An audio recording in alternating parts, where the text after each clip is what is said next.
Hey third grade, I hope you're having a good week so far. Today we're looking at lesson 71 for grammar, the comma part 5. I know, we've done a lot of commas this year, but they're very useful, very good for you.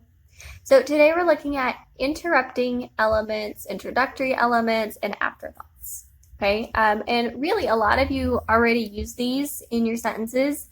You just maybe didn't realize what they were called. And if you don't use them, now you'll be able to. It's a pretty short lesson today, not a whole lot going on. I will share some paper airplanes that I got from some people for last week.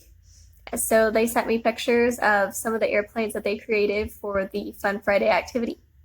Don't forget that you can sign up to do bingo on Friday with the school. So that'll be a lot of fun. And then we also have our Merry Garden that you could also choose to do and send a picture and be in one of the videos next week. Okay, so let's look at our different elements that we use with commas. Okay, so first thing, I just want to refresh what you should have already learned in your lesson today. So you have your introductory elements. Those you find at the beginning of sentences. They're the intro to your sentence.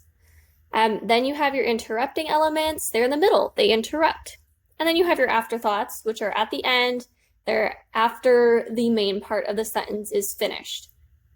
So let's look more closely at some different types of sentences using those. So my first sentence is, of course I would like another cup of coffee, because you know Mrs. Miller would always like another cup of coffee. So here, if you're saying the sentence, you can tell that you would need a comma right here. Of course, I would like another cup of coffee. But when you're writing sentences or when you're reading them, it tells the reader when to pause. As if you remember, a comma is a pause. So instead of said, of course I would like another cup of coffee, you could say, of course, I would like another cup of coffee. Okay, and then let's look at the middle one. He wanted the blue, not pink, bike to ride.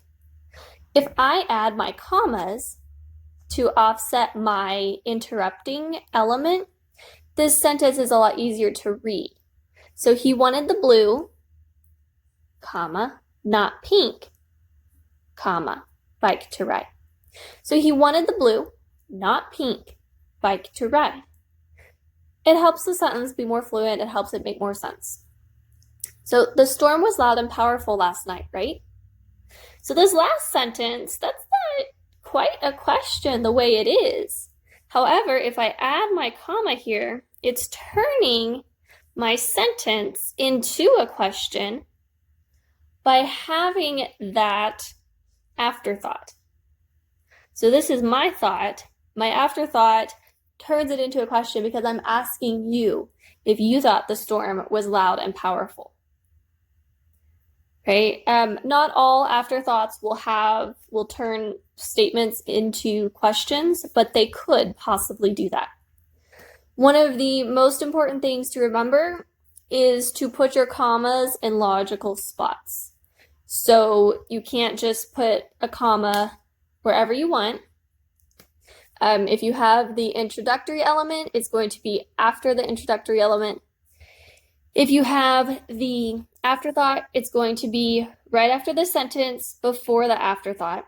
And then if you have your introductory element, it is going to offset that. So notice I have a comma before it and a comma after it to offset that in my sentence.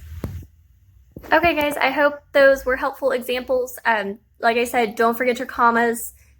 Don't forget to read the sentence. If you read it naturally, you'll probably go ahead and pause where the commas should go, and the sentences will make sense, or they won't make sense if your commas are in the wrong spots. Okay, so just remember, take your time, try saying it out loud if you're having a lot of trouble, and if you still can't get it, feel free to ask us. We're happy to answer your questions.